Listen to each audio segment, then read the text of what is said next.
మన దేశంలో డాక్టర్ బాబాసాహెబ్ అంబేద్కర్ ఇచ్చినటువంటి గొప్ప రాజ్యాంగం. ఆ రాజ్యాంగం ద్వారా మాత్రమే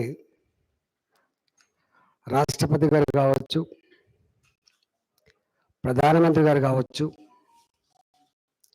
రాష్ట్రంలో గవర్నర్ గారు కావచ్చు, ముఖ్యమంత్రి గారు కావచ్చు, స్పీకర్ గారు కావచ్చు, రాజ్యాంగబద్ధంగా వచ్చినటువంటి బాధ్యతలు అవి. ఎవరెవరు ఏ బాధ్యతల్లో కూర్చున్నారో ఆ బాధ్యతలు సక్రమంగా నిర్వహించేటువంటి బాధ్యత కూడా వాళ్ళకే అప్పచెప్పిండ్రు. ఒక్కొక్క సందర్భంలో వాళ్ళ బాధ్యతలు మర్చిపోయి ఆ చైర్ని అడ్డం పెట్టుకొని ప్రజాస్వామ్య విలువల్ని, స్ఫూర్తిని అగౌరవపరిచే ప్రయత్నం చేస్తున్నప్పుడు అంతిమంగా మళ్ళీ కోర్టులు, సుప్రీంకోర్టు కావచ్చు, రాష్ట్రంలో హైకోర్టు కావచ్చు, బాధ్యతలు గుర్తు చేసే కర్తవ్యాలు సాంప్రదాయబద్ధంగా మలుచుకోవాలని చెప్పేటువంటి సూచనలు ఉంటాయి. ఇవాళ మా ముగ్గురు శాసనసభ్యుల సస్పెన్షన్ని గౌరవ హైకోర్టు స్పీకర్ గారి గౌరవాన్ని సమున్నతంగా నిలుపుతూనే, గుర్తిస్తూనే సున్నితంగా స్పీకర్ గారు తీసుకున్న నిర్ణయం తప్పని, దాన్ని కోర్టులు సరిదిద్దలేవని, ఆ సరిదిద్దే బాధ్యత కూడా స్పీకర్ గారే తీసుకోవాలని చెప్పి మరొక గొప్ప సూచన కూడా చేసింది.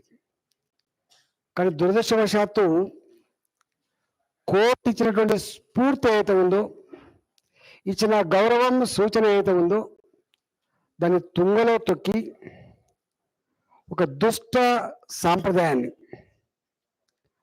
సాంప్రదాయాన్ని ఇవాళ వారు మళ్ళీ మమ్మల్ని సస్పెండ్ చేయడం అనేటువంటిది దురదృష్టవశాత్తు తన గౌరవాన్ని నిలుపుకోలేదని మేము అభిప్రాయపడతా ఉన్నాం. తనకున్న బాధ్యతని, కోర్టు చేసినటువంటి సూచనని, ఆ గౌరవాన్ని వారు నిలుపుకోకపోవడం దురదృష్టవశాత్తుగా మేము భావిస్తా ఉన్నాం.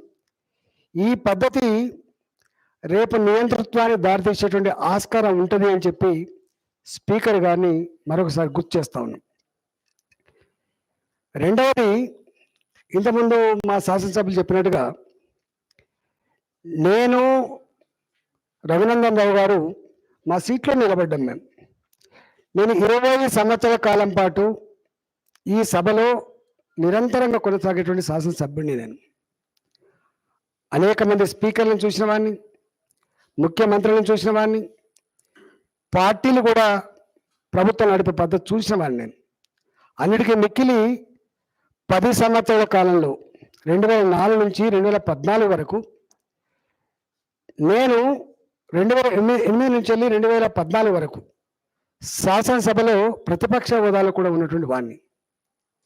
సాంప్రదాయాలు కానీ, సభ నడుస్తున్న తీరు కానీ, సభ్యులకు ఉన్నటువంటి హక్కులు కానీ, శాసనసభ బాధ్యత కానీ పూర్తి స్థాయిలో గుర్తు ఎరిగిన వాడిని, దాన్ని గొప్పగా పాటించిన వాడిని, ఆచరించిన వాడిని. అలాంటి నేను ఒకటే అడిగినాను, అయ్యా స్పీకర్ గారు, మీరు ఈ శాసనసభలో ఈ సస్పెన్షన్ తీర్మానం పెట్టి ఆమోదిస్తున్నారని మీరు చెప్తా ఉన్నారు కదా, మేము రిక్వెస్ట్ చేస్తూ ఉన్నాం, అదే సభానాయకులకి, అదే శాసనసభకి దీని మీద ఒక అభిప్రాయాన్ని కోరండి, మీరు ప్రతిపాదించండి. మా సభ్యుల ప్రతిపాదనగా మీరు కోరమని చెప్పి కోరినాం. కానీ దాన్ని కూడా వారు తిరస్కరించడం ప్రజాస్వామ్యాన్ని అపహాస్యం చేయడం అన్నట్టుగా మేము భావిస్తూ ఉన్నాం. ఈ ధోరణి చూస్తూ ఉంటే రాను రాను నార్త్ కొరియా గుర్తొస్తుంది.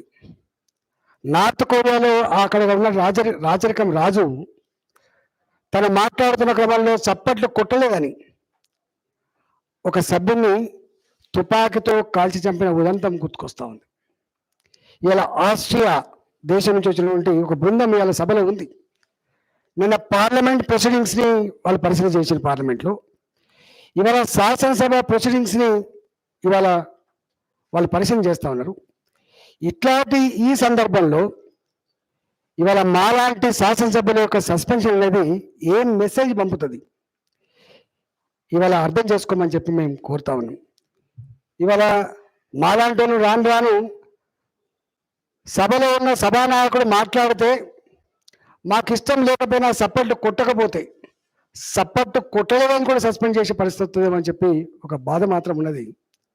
అన్నిటికంటే బాధ అనిపించిన సందర్భం ఏంటంటే, నేను ఒక ఉద్యమ నాయకుడిని, ఒక 20 ఏళ్ల పాటు నేను ఒక ఉద్యమ నాయకుడిని. ఆ సభలో మమ్మల్ని సస్పెండ్ చేయాలని చెప్పి ప్రతిపాదించినటువంటి మంత్రి గారు వారిని ఎన్ని మాటలు ఉన్నాడో వారు గుర్తిరగాలి. వారితో మమ్మల్ని చేయించడం, ఒక ఉద్యమ నాయకుడిని, ఉద్యమాన్ని తులనాడిన వారి చేత చివరికి సభానాయకుడికి వాళ్ళు ఎవరైతున్నారో ఆనాడు ఎన్నెన్ని మాటలు మాట్లాడు, తరిమి కొడతాం, మురికిస్తాం, నీవు ఒక మనిషివేనా అని చెప్పినటువంటి వారితోటి మమ్మల్ని సస్పెండ్ చేయించడం అనేది మరింత ఏమైన చర్యగా మేము భావిస్తా ఉన్నాం.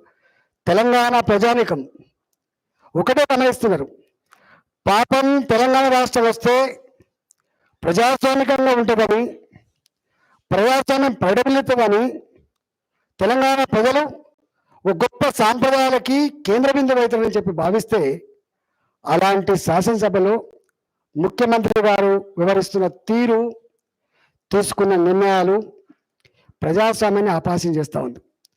నాకు అనిపిస్తుంది ఇవాళ డాక్టర్ బాబాసాహెబ్ అంబేద్కర్ గారు రాసిన రాజ్యాంగం మార్చాలి అని చెప్పి అయితే పదే పదే ముఖ్యమంత్రి గారు చెప్తున్నారు, దీనికోసమే కావచ్చేమని చెప్పి మాకు అనుమానం వస్తాను.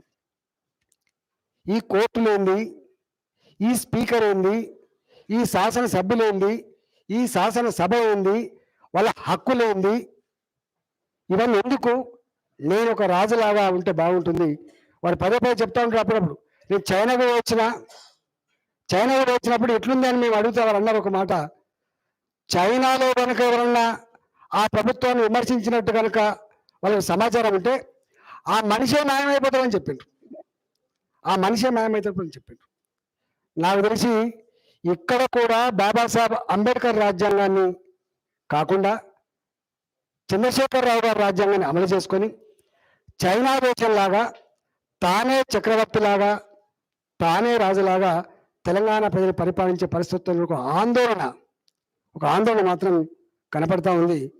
ఇవాళ ఇది అత్యంత దురదృష్టకరమైన రోజు. తప్పకుండా ఇలాంటి సందర్భంలో గతంలో ఇలాంటి సంఘటన జరిగినప్పుడు ప్రజాక్షేత్రంలో మూల్యం చెల్లించుకోక తప్పలేదు. ఇలా హైకోర్టు ఆదేశాలు ఇచ్చిన అమలు చేయనటువంటి స్పీకర్ గారు, ప్రభుత్వం ఇలాంటి సందర్భంలో అంతిమ న్యాయ నిర్ణేతలు ప్రజలు మాత్రమే. ప్రపంచ చరిత్రలో ఎక్కడ కూడా ఇట్లాంటి సంఘటన జరిగినప్పుడు అంతిమ తీర్పునిచ్చేది, అంతిమంగా సరిదిద్దేది, అహంకారాన్ని బొందబెట్టేది, ప్రజలే చరిత్ర నిర్మాతలను తేల్చి చెప్పేది ప్రజలే. కాబట్టి ప్రజాక్షేత్రంలో ఇవాళ తేల్చుకుందామని చెప్పి ప్రభుత్వాన్ని హెచ్చరిస్తా ఉన్నాం.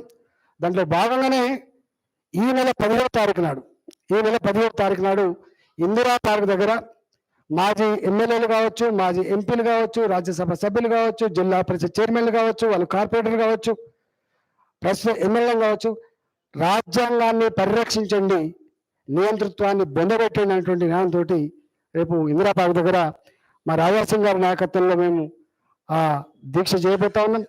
11 గంటల నుంచి 5 గంటల వరకు.